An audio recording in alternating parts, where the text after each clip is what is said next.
Thank you so much sir. అంటే నేను వచ్చి చూడంగానే నాకు చాలా బాగా అనిపించింది. సో అంటే వుడ్తో చేసింది దీనికి అసలు డిఫరెన్స్ ఏం లేదు. కానీ ఒకవేళ మనం వుడ్తో చేయించుకున్న తర్వాత 10 సంవత్సరాల తర్వాత అది ఎట్లాగో పాడవడం సంథింగ్ ఏదో అవుతుంది. బట్ మెటల్తో అయితే ఏం కాదని చెప్పేసి నాకు అనిపించింది. సో ఫ్యూచర్లో నేను ఫ్లాట్ కొన్నా, ఒకవేళ ఇల్లు కట్టుకున్నా, సో నేను మీ సజెషన్ తీసుకుంటా. సో మనం ఎట్లా చేద్దాం ఏంటి అనేది. ఒకవేళ మీలో ఎవరైనా ఫ్లాట్స్ కానీ ఇల్లు కట్టుకున్నా, సో సార్ వాళ్ళని మీరు అప్రోచ్ అవ్వచ్చు. సార్ వాళ్ళ కాంటాక్ట్ నెంబర్ కూడా స్క్రీన్ పైన వేయడం జరుగుతుంది. అదేవిధంగా నా ఫ్రెండ్ సర్కిల్లో కూడా ఎవరైనా ఇల్లు కట్టుకున్నా, సో ఫ్లాట్ తీసుకున్నా, సో వాళ్ళకి అంటే మీ కంపెనీ నేమ్ మిమ్మల్ని సజెస్ట్ చేయడానికి నేను ట్రై చేస్తాను సార్. డెఫినెట్గా. సో ఫైనల్గా మీరు ఏమైనా చెప్పాలనుకుంటున్నారా? నెంబర్ ఆఫ్ కస్టమర్స్ యాక్చువల్గా డిస్కస్ చేస్తూ ఉంటాం కదండి. People are so connected to the concept యాక్చువల్గా. అంటే మన కాన్సెప్ట్ ఏంటి అంటే అసలు అంటే ఈ ఐడియాలజీ ఎందుకు వచ్చింది అంటే being we're in to the metal field actually my brother in law also. So ఈ కాన్సెప్ట్ ఎందుకు కాన్సెప్టలైజ్ చేసాము అంటే సేవ్ ద ట్రీస్ అనే కాన్సెప్ట్. ఓకే. సో మనం రాను over a period of time years చూసారు అనుకోండి, డిఫరెంట్ థింగ్స్ యాక్చువల్లీ. ఇప్పుడు మీరు ఢిల్లీ పొల్యూషన్ చూసారు అనుకోండి, ట్రీస్ లేకపోవడం వల్ల కాన్సిక్వెన్సెస్ చూస్తున్నాం.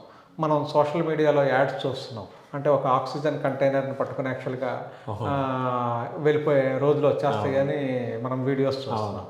అలాంటి డేస్ రాకుండా మనం ట్రీస్ కటింగ్ యాక్చువల్గా అంటే ఈ ట్రీస్ అనేది సేవ్ ద ట్రీస్ అనే కాన్సెప్ట్ యాక్చువల్గా ప్రమోట్ కూడా యాక్చువల్గా మనం చేయాలి అని అనుకున్నాం యాక్చువల్గా. సో ఆ కాన్సెప్ట్ నుంచి వచ్చింది యాక్చువల్గా. సో ఈ ఎంటైర్ ప్రాసెస్లో మీరు మన ప్రాసెస్లో చూసారనుకోండి, it's like zero wood concept. అంటే ట్రీస్ని మనం డిస్టర్బ్ చేయట్లేదు, నేచర్కి మనం ఏం వేస్తున్నాం అంటే అదే ఇస్తున్నాం యాక్చువల్గా, ట్రీస్ని కట్ చేయకుండా.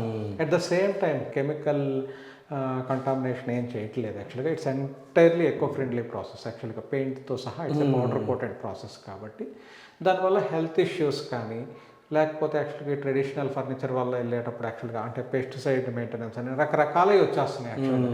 ఇవన్నీ వచ్చేసిన తర్వాత if you see in the last over a period of years యాక్చువల్గా క్యాన్సర్ కేసెస్ కానివ్వండి, హెల్త్ ఇష్యూస్ కానీ అన్నీ పెరిగిపోయినాయి యాక్చువల్గా పొల్యూషన్ వీటన్నిటితో పాటు. సో ఇవన్నీ ఏం లేకుండా ఒక natural process save the trees concept యాక్చువల్గా eco friendly process without any using chemicals అనేది మనం ఎక్కువ ప్రమోట్ చేస్తున్నాం.